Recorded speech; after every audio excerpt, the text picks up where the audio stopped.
Hi, I'm Jeremy, and you're listening to Verse by Verse.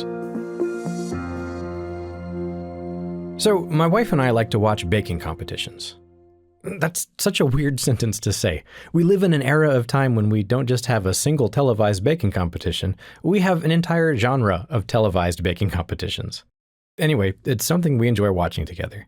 It's fun to see the incredible things the bakers come up with when their time and options are limited. The trouble is, I'm not much of a baker, or a cook in general. But I watch the shows, I learn some of the terms, and I get an idea of what the right thing to do is and when to do it. And then I forget that I've never actually done any of that.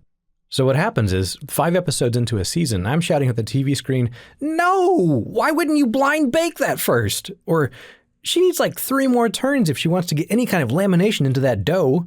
Or, "Are you kidding me? You think a shoe bun has the structural integrity to hold that kind of filling?" Do you know what I'm really good at making? Pancakes. And that's pretty much it. Sometimes I'll get adventurous and try waffles. That's pretty much the beginning and the end of my culinary expertise. And I can't even guarantee I won't mess those things up.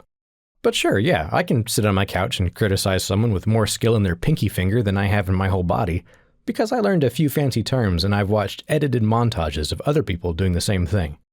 You put me in that same kitchen, give me the same job, and I guarantee I'd manage to set the whole workspace on fire in the span of 2 minutes. I forget that I'm not a baker. What does that have to do with today's Verse by Verse episode? Well, today we're looking at the end of a psalm. Psalm 9, verses 19 and 20. King David beseeches God to take action against the wicked nations who are opposing his divine will. He says, "Arise, O Lord. Do not let man prevail. Let the nations be judged in your sight. Put them in fear, O Lord, that the nations may know themselves to be but men." It's the last line that I really want to focus on.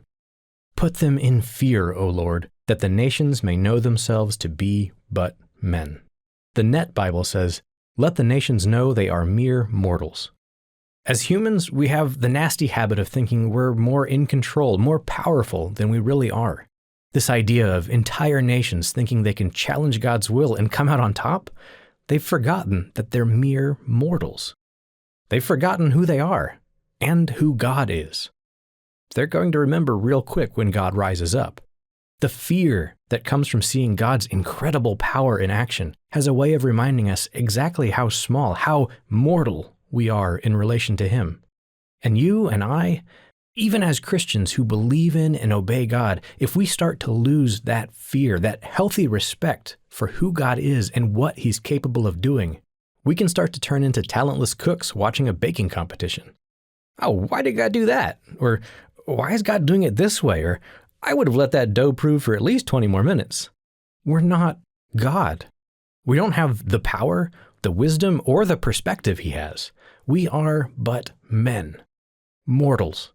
Temporary physical beings who would set the whole kitchen on fire if we tried to do what God does. The book of Proverbs says that the fear of the Lord is the beginning of knowledge. At the very least, it'll keep us from challenging Him to a bake-off. Verse by Verse is a companion podcast to the Daily Bible Verse blog, which you can find on the Life, Hope, and Truth Learning Center. Check out the show notes for more.